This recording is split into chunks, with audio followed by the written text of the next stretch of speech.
बिस्मिल्लाहिर्रहमानिर्रहीम। Dear student, अस्सलाम वालेकुम। Lecture number 15। कोर्स टाइटल है linear algebra. Course code MT205। Topic जो आज हम स्टडी करेंगे वो है linear system and it's type. Linear system की बात मैं थोड़ी आगे जाके करूँगा, लेकिन इससे पहले जो है हम वही जो लास्ट टाइम हमने एग्जाम्पल की थी उसी को मैं थोड़ा सा रिपीट करूँगा। और इसके अलावा मैं आपको बताऊंगा कि जो हमारे पास नेचुरल और स्टैंडर्ड बेसिस क्या होती हैं, फाइनाइट डायमेंशनल वेक्टर स्पेस क्या होती है और इनफाइनाइट डायमेंशनल वेक्टर स्पेस क्या होती है। तो पहले हम बात करते हैं स्टैंडर्ड बेसिस की। तो स्टैंडर्ड बेसिस के लिए मैं आपको पहले बता दूं, हमारे पास जो था, हमने पोलिनोमियल ऑफ टी में हमने ये प्रूव किया था कि T A N T N plus A N minus one T N minus one plus A N minus two T N minus two plus up to so on plus A three T three plus A two T two plus A one T one plus A naught. हमने ये prove किया था ये polynomial जो है ये vector space है। तो इसके वेक्टर क्या हो गए थे, इसके अंदर सेट वी क्या हो गया था, वी के एलिमेंट जो होते हैं वो टी एन होते हैं, T N minus one T N minus two and so on T cube T square and T. ये जो है ये सारे के सारे हमारे पास ये जो और टी नॉट, ये सारी के सारे हमारे पास वेक्टर स्पेस के एलिमेंट है, लिहाजा इनको हम एज अ वेक्टर डील करते हैं। तो यहाँ पर ये बात करता हूँ नेचुरल और standard basis. The set of vectors T N minus one T N minus two up to so on T one comma T naught T raise to power zero, that is T raise to power zero क्या हो जाती है, one हो जाती है। तो मैं इसे दोबारा लिखता हूँ T N minus one T N minus two and so on, ये टी हो गया comma one, form a basis for the vector space P N. तो मैंने कहा ये वेक्टर स्पेस पी के लिए ये बेसिस बनाते हैं। तो इसको हम क्या कहते हैं, हम इसे कहते हैं नेचुरल और स्टैंडर्ड बेसिस। तो इनको हम कहते हैं नेचुरल या स्टैंडर्ड बेसिस है। बेसिस के लिए दो शराइत हैं। नंबर वन के बेसिस वो वेक्टर जिनको बेसिस हमने प्रूव करना वो वेक्टर हों और वो स्पैनिंग सेट बनाते हो। नंबर दो वो वेक्टर लीनियरली इंडिपेंडेंट हो। तो लिहाजा मैंने कहा अगर ये खासियत इसमें पाई जाएगी तो हम इसको क्या कहेंगे, नेचुरल और standard basis for P N कहेंगे। ठीक है। Finite dimensional vector space, a vector space V is called finite dimensional if there is a finite subset of V। अगर V के अंदर V के फाइनाइट सबसेट बन सकते हो, V के फाइनाइट सबसेट बन सकते हो।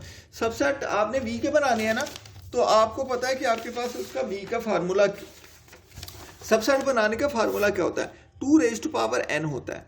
2 n की जो होता है 1 हो सकता है, 2 हो सकता है, 3 हो सकता है। मतलब जब हम 2 की पावर n फाइनाइट हो तो इसके जो सबसेट बनेंगे वो फाइनाइट बनेंगे। ठीक है। तो हम कहेंगे if there is a finite subset of V that is basis for V। Finite subset होने का मतलब ये है कि V की जो बेसिस है वो भी फाइनाइट है। ठीक है ना। ये जो होते हैं ना ये बेसिस ये V के ही एलिमेंट होते हैं, लेकिन ये ऐसे एलिमेंट होते हैं वेक्टर स्पेस के जो स्पैनिंग सेट बनाते हैं और लीनियरली इंडिपेंडेंट होते हैं। तो मैंने कहा a vector space V is called finite dimensional if there is a finite subset of V that is basis for V। Infinite इसके उलट हो जाएगा, अगर V के सबसेट फाइनाइट ना हो, इनफाइनाइट हो जाए तो उसकी बेसिस भी इनफाइनाइट हो जाएंगी। तो यही मैं यहाँ पर बात करूँगा। अ vector space V is called an infinite dimensional if there is no such finite subset of V, then V is called infinite dimensional vector space। Dimension of vector space, तो डायमेंशन ऑफ वेक्टर स्पेस की बात करते हैं हम। Dimension जितने यानी कि V के अंदर वेक्टर होंगे, अगर वो लीनियर अगर वो बेसिस हैं तो बेसिस की तादाद जो होती है वो डायमेंशन कहलाती है। ठीक है। The dimension of A the dimension of a non zero vector space V is the number of vector in A basis for V। Vector space के अंदर जितने बेसिस के एलिमेंट होंगे वो उसकी डायमेंशन होगी। The dimension of V is denoted by dim V। Dimension of V को हम डिम V से डिनोट करते हैं, मतलब जब भी डायमेंशन ऑफ V लिखना है तो हम लिखेंगे DIMV, तो इसका मतलब होगा dimension of V।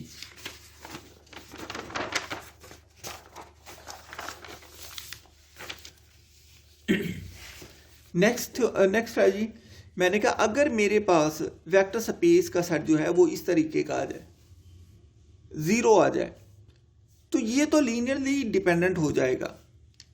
Set 0 is linearly dependent, ये लीनियरली डिपेंडेंट हो जाएगा क्योंकि वेक्टर ही 0 हो गया।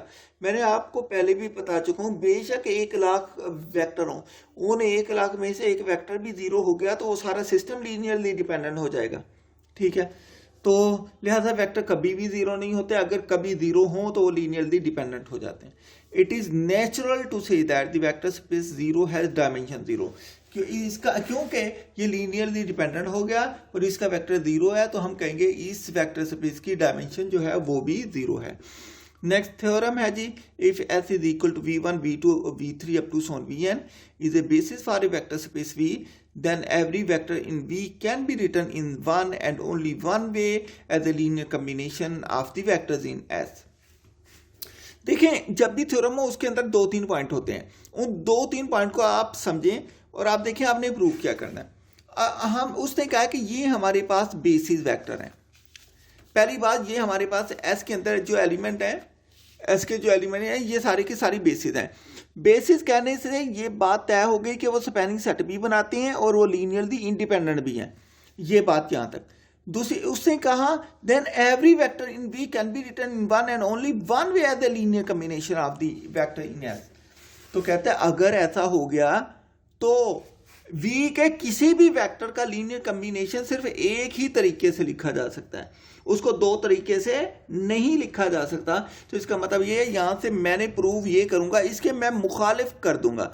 मैं लीनियर कम्बिनेशन को 2 तरीके से लिखूंगा, 2 तरीके से लिखने के बाद दोनों लीनियर कम्बिनेशन होंगे सेम एलिमेंट के, उसके बाद मैं दोनों के स्केलर को इक्वल प्रूफ कर दूंगा, तो यूनिकनेस जो है प्रूफ हो जाएगी। तो मैंने इसके प्रूफ में लिखा है, प्रूफ है first every vector small v belong to capital V can be written as a linear combination of the vectors in S because S spans V now let। तो क्योंकि S जो है ये V को स्पैन करता है, तो मैंने कहा now let V is equal to C1 V1 plus C2 V2 plus up to so on plus Cn Vn। ये मैंने एक लीनियर कम्बिनेशन लिखा, ये मैंने इन्हीं एलिमेंट का दूसरा लीनियर कम्बिनेशन लिखूंगा, V is equal to D1 V1 plus D2 V2 plus up to so on Dn Vn। तो क्योंकि ये दोनों लीनियर कम्बिनेशन है, एक ही वेक्टर के लीनियर कम्बिनेशन है, तो दोनों मैं कहता हूँ क्योंकि लेफ्ट हैंड साइड बराबर है तो राइट हैंड साइड भी बराबर हो सकती है। तो मैंने क्या किया, दोनों साइडों को मैंने सब्ट्रैक्ट कर दिया, या कंपैरिजन कर लें तब भी ठीक है, माइनस कर दे तब भी ठीक है। मैंने लिखा V minus V is equal to into C1 V1 plus C2 V2 plus up to so Cn Vn minus D1 V1 plus D2 V2 up to so plus Dn Vn। तो V से V क्या 0 आ गया, which is equal to, यहां पर मैंने पहले में से पहला माइनस किया, C1 minus D1 V1 common ले लिया, प्लस दूसरे में से दूसरे को माइनस किया, C2 minus D2 into V2। ठीक है, फिर up to so on plus into मैंने Cn माइनस Dn किया इंटू Vn लिख दिया, तो लिहाजा ये 0 के बराबर हो गए। तो मैं इसे जर्नली इंडेक्स की शक्ल में लिख सकता हूँ। मैं कहता हूँ since S is basis therefore S is linearly independent. Basis linearly independent होती हैं, लीनियरली इंडिपेंडेंट में क्या होता है, स्केलर 0 हो जाते हैं। तो मैंने इस पूरे कम्बिनेशन को 0 वैसे का वैसे, ये जो कम्बिनेशन था इसको मैंने लिखा CI minus DI into VI। यहाँ पर जो I है that vary from 1 to n, I is equal to 1 to 3 up to so on n हो गया। ठीक है, तो अब हम देखते हैं इट फॉलोज दैट। अब देखिए यहाँ पर VI तो 0 हो नहीं सकता, VI 0 हो नहीं सकता क्योंकि ये वेक्टर है, और उसने यहाँ पर जो बात की है वो लीनियरली डिपेंडेंट की तो बात ही नहीं की। इसलिए हमने कहा वेक्टर यहाँ पर जीरो नहीं हो सकता। कौन जीरो होगा? सी आई माइनस डी आई जीरो हो जाएगा, यही पॉसिबिलिटी है।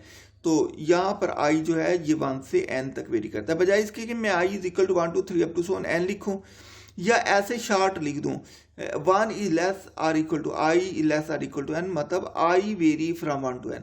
दोनों तरीकों से ठीक है, जैसे भी आप लिखना चाहें। तो यहाँ से हमने ये प्रूव कर दिया कि जो सी आई है that is equal to D I, तो where I vary from 1 to n, दोनों इक्वल प्रूव हो गए। इसका मतलब ये जो लीनियर कम्बिनेशन है दोनों ये मुख्तलिफ नहीं है, ये सेम ही लीनियर कम्बिनेशन है। Hence there is only one way to express v as a linear combination, to express v as a linear combination of factors s in x. तो if s is equal to v1 v2 v3 up to so on vn is a set of non-zero vector, अगर ये non-zero का set हो जाए in a vector space v such that every vector in v can be written in one and only one way as a linear combination of the vector in s, then s is a basis for v. तो ये क्या हो जाएगी? s v के लिए basis हो जाएगी। देखें आपने थ्योरी को रट्टा नहीं लगाना, इस पूरे थ्योरम के अंदर 2-3 पॉइंट हैं उनको समझना है। वर्डिंग आपने कंसेप्ट यही लिखना है, बेशक वर्डिंग आप अपनी यूज कर लें, जिसको समझ के लिखें। नेक्स्ट एग्जांपल है जी, let s is equal to v1 v2 v3 up to so on v3 v4 and v5 be a set of vector in R4 where v1 is equal to 1, 2, minus 2, 1 and v2 is equal to minus 3, 0, minus 4, 3. v3 is equal to 2, 1, 1, minus 1, v4 is equal to minus 3, 3, minus 9, 6 and v5 is equal to 9, 3, 7, minus 6. Find a subset of S that is a basis for W, that is span S. तो हम देखते हैं, हम लिखते हैं इसी linear combination को, we know that इसको लीनियर कम्बिनेशन की शक्ल में लिखते हैं। पहले मैंने यहाँ पर उसने कहा find a subset of S that is a basis for W is equal to span S. Basis prove करना है, इसका मतलब हम लीनियरली इंडिपेंडेंट भी प्रूव करेंगे और हम इसे स्पैनिंग सेट भी प्रूव करेंगे। तो मैंने इसके लिए लिखा है we know that c1 v1 plus c2 v2 plus c3 v3 plus c4 v4 plus c5 v5 is equal to 0. That is equation number 1. यहाँ पर हम v1 v2 v3 v4 v5 की वैल्यू यहाँ से पुट कर देते हैं। तो ये क्या हो गया? c1 into 1, 2, minus 2, 1 plus c2 v2 की वैल्यू क्या है? minus 3, 0, minus 4, 3 प्लस c3 के साथ क्या हो जाए? 2, 1, 1, minus 1 plus c4 minus 3, 3, minus 9, 6 plus c5 into 9, 3, 7 minus 6। इनको c1 c2 c3 c4 को मैंने अंदर c5 को अंदर मल्टीप्लाई कर दिया, तो ये आ गया। अब हम क्या करते हैं, हर एक का पहला कंपोनेंट, इसका भी पहला, इसका भी पहला, इसका भी पहला, इसका भी पहला, इसका भी पहला, हमने यहाँ ऐड कर दिया। यहाँ पर ऐड किया तो ये क्या हो गया? c1 minus 3c2 plus 2c3 minus 3c4 plus 9c5, 2c1 plus c2 plus 3c4 plus 3c5, तीसरे को तीसरे में ऐड किया, minus 2c1 minus 4c2 plus c3 minus 9c4 plus 7c5, c1 plus 3c2 minus c3 plus 6c4 minus 6c5 is equal to 0, 0, 0। इसका मतलब पहला component 0 के equal, इसका दूसरा कंपोनेंट भी 0 के इक्वल, इसका तीसरा कंपोनेंट भी 0 के इक्वल, इसका आखिरी कंपोनेंट जो था 0 के इक्वल। अब हमने यहाँ पर जो है मैंने इसकी ऑगमेंटेड मैट्रिक्स बना ली। ऑगमेंटेड मैट्रिक्स जब बनाई तो ये ऑगमेंटेड मैट्रिक्स में इसके कोफिशिएंट आ गए। इसका कोफिशिएंट कुछ नहीं तो 1 है, इसका कोफिशिएंट 2 है, इसका कोफिशिएंट -2 है, इसका कोफिशिएंट 1 है। अब C2 के लिखने हैं, इसका कोफिशिएंट -3 है, इसमें C2 नहीं है तो इसमें C2 का कोफिशिएंट 0 हो गया। इसमें C2 का कोफिशिएंट -4 है, इसमें C2 का कोफिशिएंट 3 है। अब C3 की बात करते हैं, इसमें C3 का कोफिशिएंट 2 है, इसमें C3 का कोफिशिएंट 1 है, इसमें C3 का कोफिशिएंट 1 है और इसमें C3 का कोफिशिएंट -1 है। अब C4 के कोफिशिएंट दिखते हैं। इसमें C4 का कोफिशिएंट -3, C4 का कोफिशिएंट 3, C4 का कोफिशिएंट -9, इसमें C4 का कोफिशिएंट 6 आ गया। अब C5 की बात करते हैं। इसमें C5 का कोफिशिएंट 9, C5 का कोफिशिएंट 3, C5 का कोफिशिएंट 7, C5 का कोफिशिएंट -6। ये क्या हो जाएगा 0 0 0 0 ये लाइन के बाद। अब आप ऐसा करें, इससे आप एचिलान फॉर्म में चेंज कर दें। एचिलान फॉर्म आप FSC में भी पढ़ चुके हैं। अगर आपको कोई मसले मसाइल हैं तो मैं दोबारा भी आगे 16 लेक्चर से यही कुछ समझाऊंगा। ठीक, 16 या 17 लेक्चर से मैं इसको 16 लेक्चर में मेरा ख्याल आ जाएगा। उसमें मैं दोबारा उन लोगों के लिए जिनको एचिलान फॉर्म, रिड्यूस एचिलान फॉर्म का नहीं पता, मैं उनको दोबारा रिपीट करूंगा।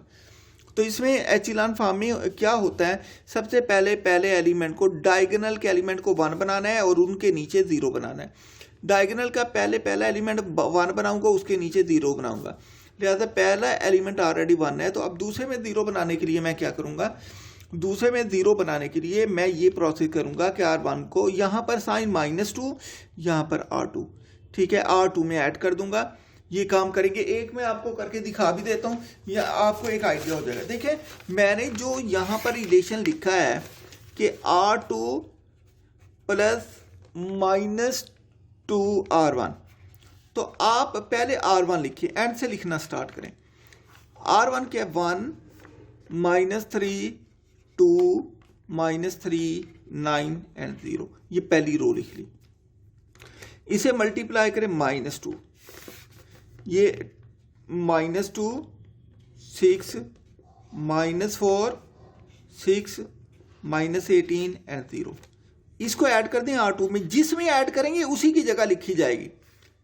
2 है, 2 0 1 3 3, ये क्या आ गया 0, इनको ऐड कर दें।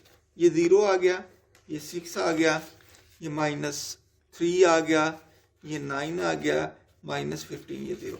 ये R2 की जगह देखिए मैंने लिख दिया, ये 0 6 -3 9 -15 0। इसी तरीके से बाकी भी आपने करना है।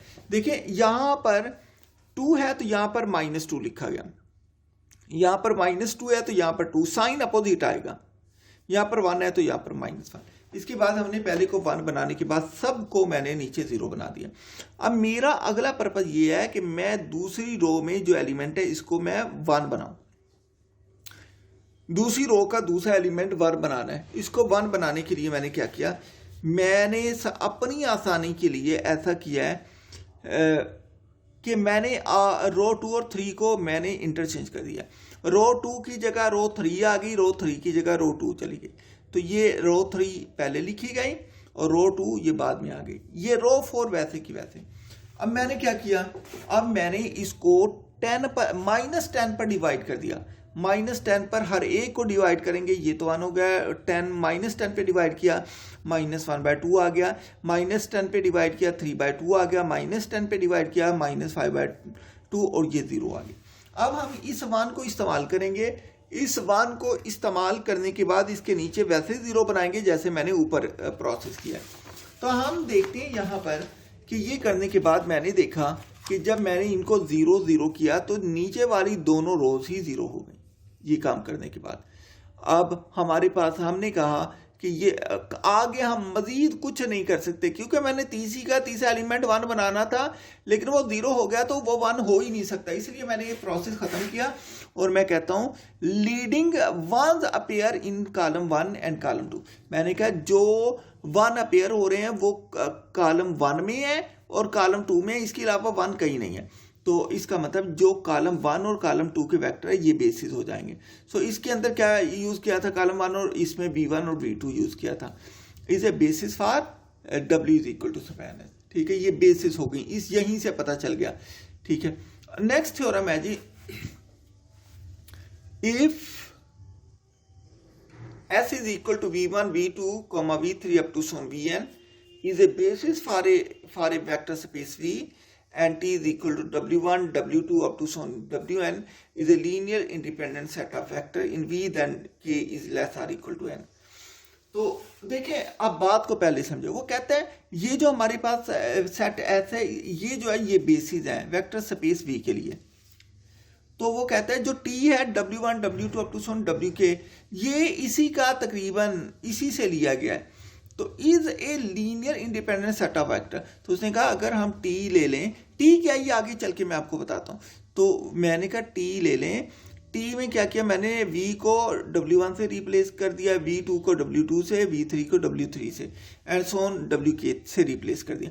तो मैंने कहा ये सेट जो होगा ये लीनियरली इंडिपेंडेंट हो जाए तो फिर ये n और k तक या लेस होती हैं या इक्वल होती हैं k और n के। ठीक है, तो हम सबसे पहले T1 सेट लेते हैं। T1 सेट में हमने क्या किया कि सेट सारा S का लिया, लेकिन V1 की जगह मैंने इसका एलिमेंट W1 रख दिया। ठीक है, मतलब मैंने इसके अंदर ये शामिल कर दिया। अब यूं समझे इस पूरे के अंदर मैंने एक एलिमेंट W1 शामिल कर दिया और ये सेट पूरा वैसे का वैसे रहा। ठीक है, सिंस S स्पैन्स V, अब उसने ऊपर बताया हुआ है कि S जो है ये V को स्पैन करता है। क्यों? क्योंकि ये बेसिस है तो स्पैन तो करेगा। सो डस T1, अगर S स्पैन करता है तो इसके अंदर सारे एलिमेंट S के हैं, सिर्फ एक टी का है, तो ये भी स्पैन करेगा, ये भी स्पैन करेगा। सो डस T1 का मतलब ये है कि T1 भी स्पैन करेगा। Since W1 a linear combination of the vectors in S, जो W1 होगा ये लीनियर कम्बिनेशन होगा ये vector V1 V2 up to so on Vn का। ये किसके अंदर है? ये S के अंदर है। तो we find that T1 is linearly independent. इससे ये पता चल गया जो T1 है ये लीनियरली इंडिपेंडेंट हो गया। देखिए यही प्रोसेस रिपीट होता जाएगा। Then by the theorem we state that, ये थ्योरम हम पहले भी प्रूव कर चुके हैं इससे पिछले लेक्चर में। उसकी स्टेटमेंट है the non zero vector V1 V2 up to so on Vn in a vector space V are linearly dependent if and only if one of the vector Vj where j is greater or equal to 2 is a linear combination of the preceding vector। बाकी vector का Vj linear combination हो जाएगा, V1 V2 up to so on Vj minus 1। Vj निकल गया, Vj minus 1 आ गया। ये theorem का मैंने हवाला दिया है, ये आपने भी इसका रेफरेंस देना है।